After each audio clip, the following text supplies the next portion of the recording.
So, you've decided to build your own PC? Congratulations, you've made the right choice.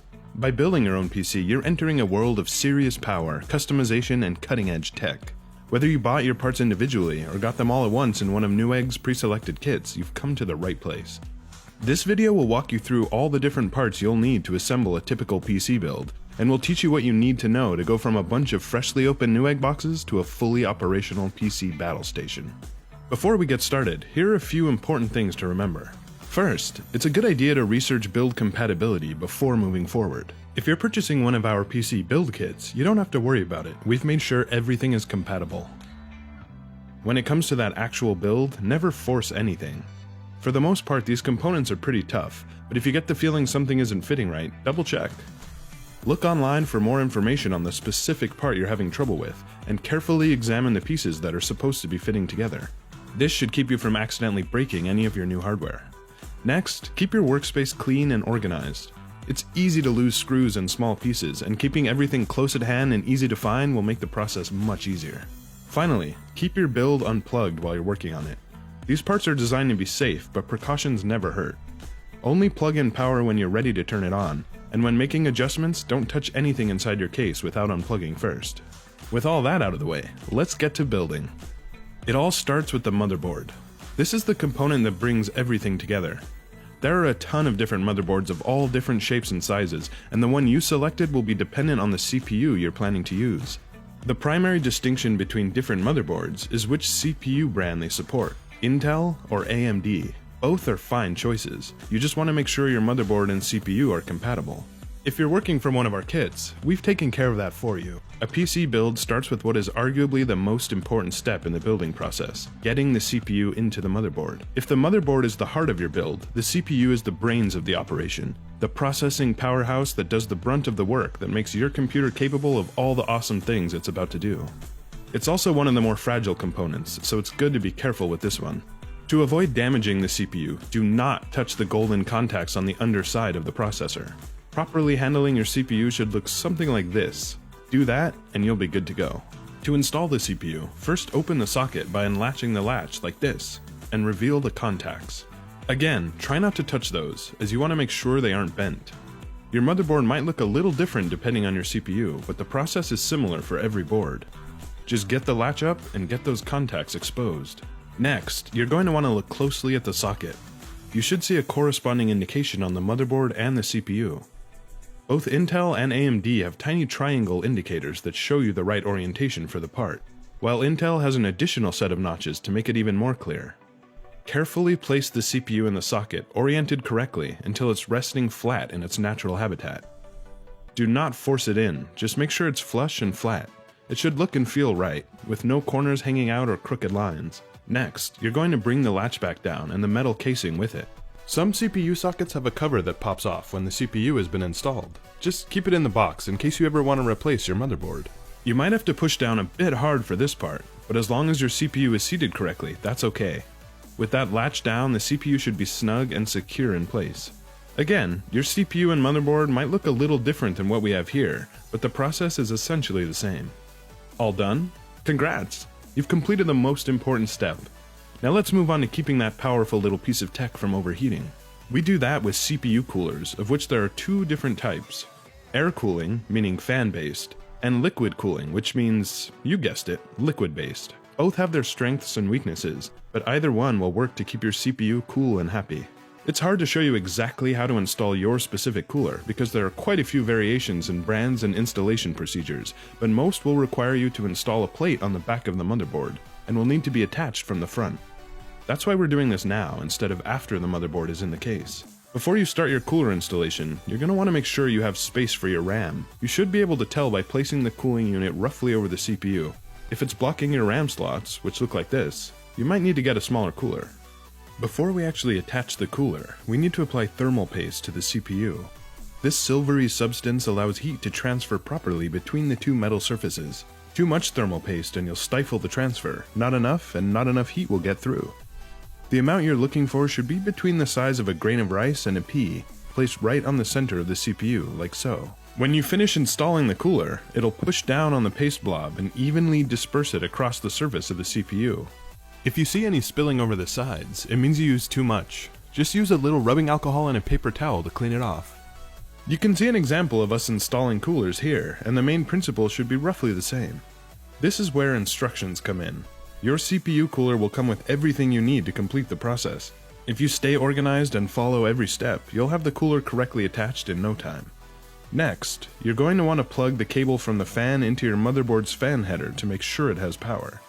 Some higher-end motherboards may have headers that say things like CPU optional or AIO pump. These are mainly used for custom water cooling purposes. The cable to connect your cooler should have 3 or 4 holes and match to a 3 or 4 pinned port near the cooling unit that says fan header or something similar. If you have a fan-based cooling system, that's it. You're done installing the cooler. If you're using an all-in-one or AIO liquid cooling system, there's one more step that will come up later in the build process. But either way, for now, it's time to move on. Next up, let's get some storage in there. This is an M.2 drive, aka a super fast solid state drive or SSD. An M.2 drive plugs directly into the motherboard and doesn't require a cable like traditional hard drives or SSDs. It varies by motherboard, but you're looking for a slot that looks like this, or this. It might be hidden underneath a heatsink as well, in which case you're going to want to remove it. Next, you're simply going to slide the M.2 drive into the slot. You should be able to tell which direction it's supposed to go based on the indentation in the contact point of the drive. It should slide in easily, and though it might be at a weird angle due to resistance, that's nothing to worry about. Some drives may require an extra part called a standoff, which should be included.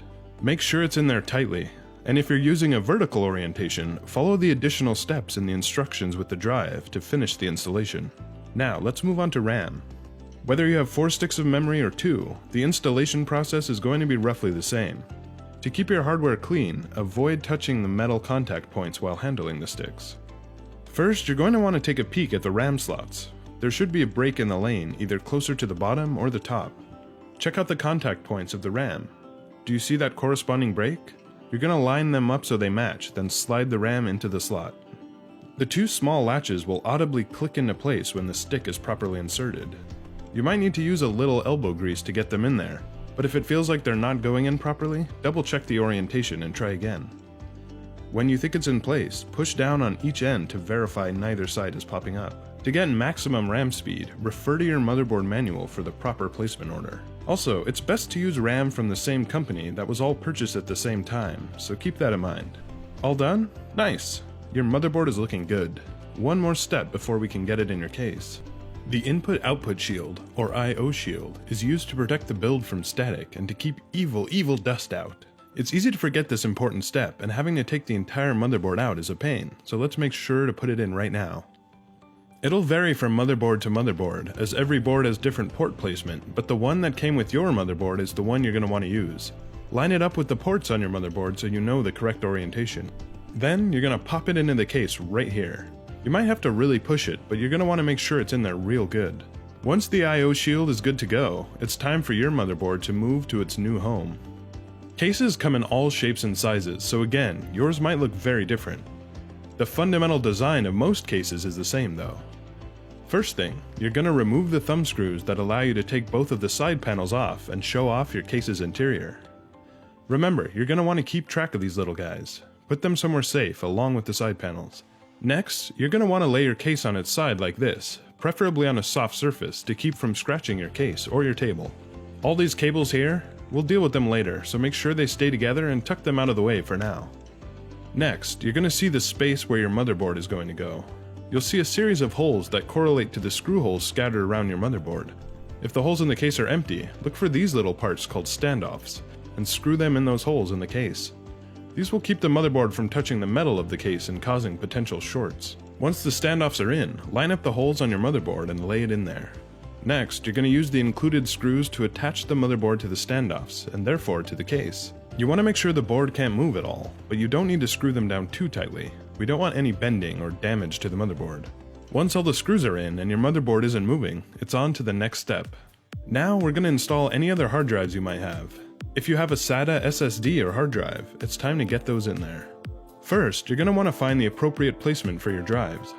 Many cases have hard drive bays for 2.5-inch drives or 3.5-inch drives. Like so much of the build process, your specific case will probably have a different layout. There might even be some hard drive storage areas on the other side of the case, behind the motherboard. If you have plenty of options, feel free to pick whatever placement you want. As long as the drive is secure and doesn't move when you lift the case, place your drives wherever you'd like. Check your case manual to see SATA drive placement options and how exactly to install them. It's usually pretty easy, just a thumb screw or a simple drive bay. This 3.5-inch hard drive went in through the back of the case. We pulled out the simple plastic mount and then popped it right back in. The 2.5-inch SATA SSD mount on this case was right here, and it attached easily. All this awesome hardware generates a lot of heat, so we want to make sure everything is sufficiently cool. There are a few different ways of cooling your system, from simple fans to custom cooling loops to submerging your entire build in mineral oil. We're going to keep things simple here and go with the most common cooling solution, and that's fans. There are tons of options when it comes to fans. You can spend as much as you want, and though all fans are good at blowing air, there are plenty of extras if you want a spring for it, like RGB fans that turn all different colors. Most cases come with a few fans, and those are probably fine, but feel free to add as many as you like. I'm starting to sound like a broken record, but where you put your fans depends on the case you have and personal preference. It's usually a good idea to leave fans where they are if they're already installed, but you can always add more. Fans usually live near the top, front, and back of the case, as you can see here. Again, you're going to want to look at instructions, but pretty much anywhere there's an opening and a place to install it, you can put a fan in with a few screws. You want air to be moving through the system, drawn in through the front and the top, blasted over your heat-generating components, and ejected from the back. The direction of the fins will establish the flow. The back of the fan is identified by 4 crossbars. As long as you confirm airflow is properly directed, there shouldn't be too much to worry about as far as heat goes. Just like the fan in your CPU cooler, you're going to need to attach your fans to the motherboard for power. Any modern motherboard has plenty of fan headers, so make sure you track them down and carefully plug in all the cables. You'll want to plug them into the closest header to avoid crisscrossing wires. If you have an all-in-one liquid cooling system, this is the point in the build where you'll want to install your radiator. First, you'll want to install your radiator fan or fans, with the goal of being able to blast heat from the radiator out of your case. Next, install your radiator on the top, front, or back of your new PC. Be careful, as the clearance for this step will often be tight depending on your case. Alright, you've got your fans installed and plugged in. Your system is coming together. But how do we power everything? What you need is a power supply unit, or PSU. This box of electricity may have a huge tangle of cables coming out of the back, or if you purchased a modular PSU, the cables might all be separated. Where your power supply goes in your case may vary, but is usually on the bottom with modern cases. You'll usually see a square area with 4 screws. Slide your PSU in there and make sure the fan is facing the vent in the case. Then, use the provided screws to lock the power supply in place. This is where we start bringing in tons of cables, so let's take a second to discuss cable management. While you can have a functional build with cables all over the place, having a clean, organized placement for your cables is important for 2 reasons. First, it looks so much better. Secondly, and more importantly, messy cables can have a negative effect on airflow. Good airflow means lower temperatures and better performance. Most modern cases are designed with efficient cable management in mind, so it's not terribly difficult. It takes a little more time to keep your cabling clean, but you've come this far, you might as well finish up strong. So let's take a look at all the components in your build so far. Every little piece needs power, and the PSU is just what you need for the job. On the motherboard, you'll see 2 areas that require power cables: a 24-pin motherboard power connector and a 4 or 8-pin CPU connector, and some high-end motherboards may have an additional CPU power connector. The hard drives need power too, so look out for this. To get everything powered, you'll need to find the corresponding power cables on the PSU. If it's a modular power supply, this should be fairly easy. If it's a traditional PSU, you might have to deal with a little bit of tangle. The next step is to simply plug the cable from your PSU into the corresponding component. This can be a little tricky depending on the layout of your case, but be patient. Your case will probably have holes and cabling opportunities that are there just for this reason. The basic idea is to get cables from the PSU to your components that need power, while trying to keep the cables organized and out of sight. The back of the case is critical for this. Usually only one side of the case is designed to be viewed, so the trick is to keep that as clean as possible, while the back can look a little more cable heavy. Remember those hard drives? Now that they have power, they also need a SATA cable so they can transfer information to the motherboard. SATA cables look like this, and the SATA ports on the motherboard look like this. So just like you did with the power supply, use a SATA cable to connect the 2, and do your absolute best to keep them out of sight and away from the fans. All that's left is connecting power. Most motherboards have a power switch built in case you need to test it without a case. but reaching into your case every time you want to restart is pretty inefficient. So let's get the buttons and ports on your case hooked up and ready to rock. Remember that bundle of cables I told you to move out of the way earlier? The ones that came with the case? For our final step, it's time to hook those up so we can power on our creation the easy way. Like you did with the power cables, you simply need to look at each cable closely and find the corresponding port on the motherboard. These little cables are what make the switches and LED indicators on your case work. The cables have negative and positive indicators on them, and there are corresponding symbols on the motherboard and the case connections. They are small and can be hard to see, so you might want to use a flashlight. Match them up, connect them all, and you'll be good to go. The final big step in your build is installing the video card, aka the graphics processing unit or GPU. Regardless of the brand of your video card or whether it uses NVIDIA or AMD architecture, you're going to install it pretty much the same way. Your GPU is going to need a PCIe lane. Most cases will have some sort of barrier protecting the inside of the case from dust and debris, and you're going to need to get it out of the way so your GPU can get in there. Sometimes you have to unscrew these slot barriers, sometimes they just pop right out. How many you want to remove depends on the size of your GPU. If you have a single slot card, a standard double slot card, or even a monster triple slot beast, you're going to want to remove however many shields necessary for your GPU to fit. Again, keep track of any extra screws or extra parts and set them aside. Once there's room, you're going to want to pick up your GPU carefully, again, avoiding the contact points, and insert it into the PCIe slot. Check this out to get a feel for it. Look closely to make sure everything is lined up. Every case is different, and there might be slots or discrepancies that need to be accounted for. Once it's in, you should hear a snap, and as with the RAM, the little latch will be engaged. If you want to remove the GPU for whatever reason, you're going to want to depress that latch before pulling it out.